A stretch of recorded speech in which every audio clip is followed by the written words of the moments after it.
The Israeli military now admitting that they have accidentally killed 3 hostages. I'm wondering, when you heard that, what was your reaction? Oh, I mean, at first I was just as anguished as could be, because my heart has been just bleeding for the family members of all these hostages from the outset, and the joy that those had when they had we had 100 or so released last week, and then the anguish of these here, which your worst nightmare. But then it's compounded because it wasn't just Hamas that did it, but it was your own troops, and I just can't even imagine the anguish that many in Israel are feeling right now. Daniel, we have heard from families of the hostages that this was their greatest fear, that something like this could happen as the combat was continuing with such force in Gaza. But how does something like this happen? This is a concern that I've had really from the outset, and have even been more concerned about it of late. And I fear that this is the result of a lack of good rules of engagement. And by that, I mean that you have to be able to identify, this is the Hamas fighter, this isn't, or this is just a Palestinian man who may happen to be in the war zone. And it doesn't look like Israel's being very distinguished in how they're attacking them, because there has been some reports that the Israelis are saying, hey, we gave these, leave this area orders, and after that, then they regard anyone who's in there as being hostile. If that's true, then that might explain why, when they just saw men in the combat zone, that they just shot them. And if that is the case, that lines up with why you may be seeing so many civilian casualties, because the Israeli Defense Forces may not have tight rules of engagement that only allows them to kill Hamas fighters. And it's hard to do that if you can't positively identify them. Daniel, you come to this conversation with quite a bit of experience. You've been to a number of combat zones, 4 times, in fact, including Afghanistan.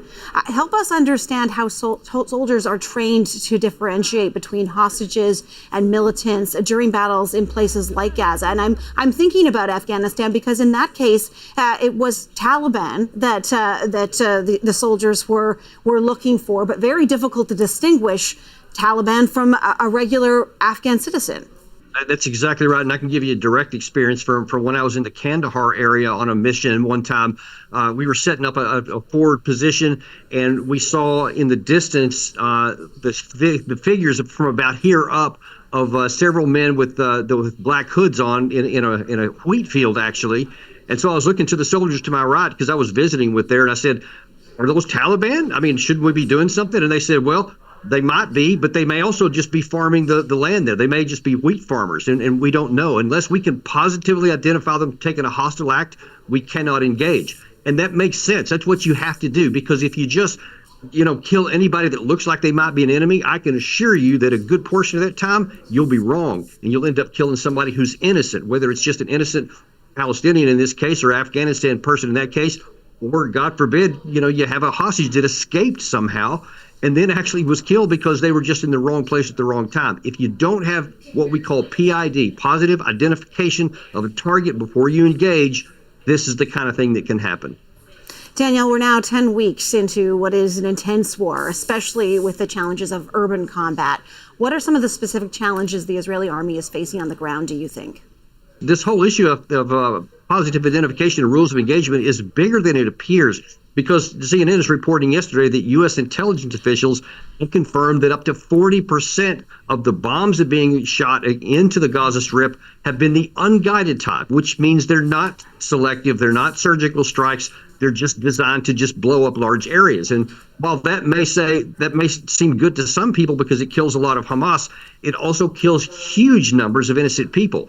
And here's the big problem. If you don't have positive identification, how will you even know if you're killing Hamas or not? Because at the end of the day, I mean, they're not wearing uniforms. They don't have a list of them. So unless you're going to kill all the men, you won't even know if you're succeeding tactically.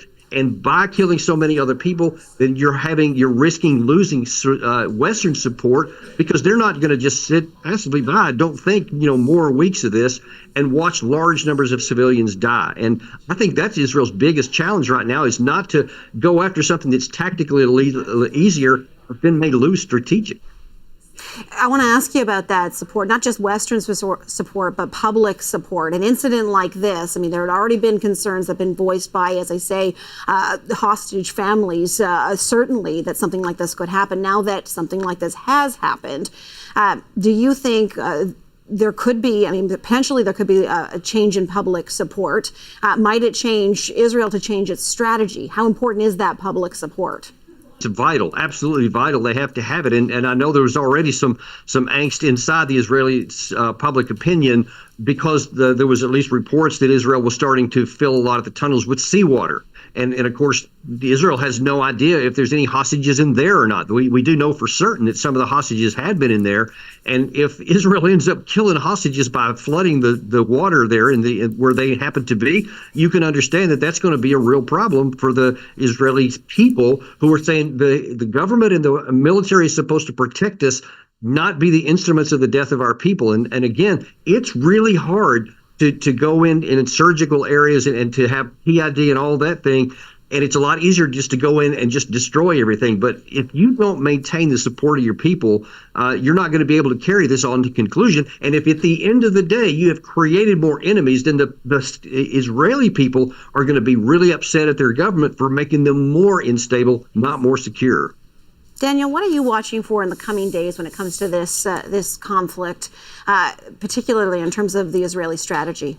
Well, now we've seen both President Biden very publicly. We've seen the Sullivan, the National Security Advisor, make a big trip into Israel. And they're both saying, hey, we need to see, like I've been talking about here, we need to see more precise military operations that do take care not to kill innocent civilians. And they're saying, hey, you need to lower the temperature of this. You need to lower the level of operations to more refined. And if we see that, then that will be an indication that Israel has taken our considerations into their mind in changing the operations on the battlefield. If they don't, if Israel says, yeah, I hear you, but we're going to do whatever we want to do and we're not going to make any changes, then you're going to put President Biden in a position where he has to decide, do I want to continue giving no strings attached support, or am I going to start saying, if you're not going to follow these rules of engagement, then we're going to cut back our support? And that's a very real possibility because President Biden has to be careful not to be seen as being a tool of the Israeli government and being powerless to stop them from doing something that might harm our own national interest in the region.